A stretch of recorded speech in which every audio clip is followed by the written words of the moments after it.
Today we have a 2011 Volvo XC60. It's the T6 Turbo. It's all-wheel drive. The customer said it's stalling, having some problems idling sometimes. We checked it. It has a check engine light, of course. We checked that. And it has a PO 191 and a PO 193, which both relate to your fuel pressure sensor. So we're going to show you where that's located and how to replace it. This is your Volvo T6 motor. It's a turbocharged 6-cylinder. Start off by just pulling this cover off right here.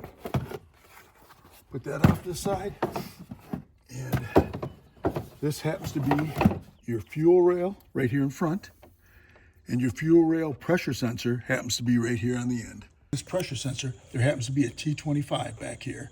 And what we recommended, I think in the tools, it's an Allen T25 that you can kind of get in there because there's limited space, get in there and break it loose that way, but you gotta really be careful. It depends on the tools you have. You might be able to have something to get in from the side, but you wanna be careful because you don't wanna strip that out, and you might have to take off the fuel rail. You're supposed to just pull on that and pull it, but for whatever reason, that doesn't seem to be moving. And you can see on the back side here, that if you push that out like there, like that, it just pulls right out. Should just pull right off just like that. And all I did was reach in there and pull that up with a screwdriver. So we got the other one we bought. It has a limited lifetime. It's a Bosch, 4-prong, so that's the same. Check your wires here to make sure those are good. And they look like they're fine. Now, you want to make sure the car, of course, is cold because you're going to have, this is the fuel pressure. And so if it's you've been driving it and it's going to be hot for one thing and it's going to have pressure. So if it's been sitting for a couple hours, you should be good.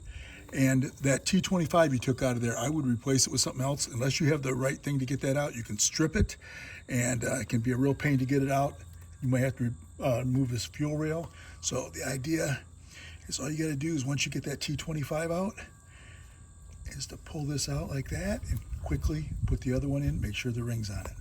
Just like that, losing a little gas. Shouldn't lose a ton, but some. Just like that, and slide that back in. Make sure that ring goes in there smoothly, just like that. Now, like I said, we're gonna replace it with something else. We're gonna replace it. This is like a 8mm, and it's also got a Phillips on the end, just in case you ever have to take it off again. It's less likely to strip, but there is limited space in here. So we just gotta fit this in with our fingers and then tighten it up. So it's got limited space, you can see in there. So you gotta get somebody with small hands, or just get your fingers in there, get it started like that. And then I'm gonna try to tighten it up with a screwdriver on the end from this angle over here. Tighten it like that. And I'll probably finish it off with that 10. Just like that. It's snug right there. And I'll go get either an open-end wrench or whatever I can find. I have this 8mm gear wrench, and it just happens to catch it just enough. I can just snug it up just like that. The next thing we do is plug this in, listen for it to click, just like that, and then we'll put the engine cover back on.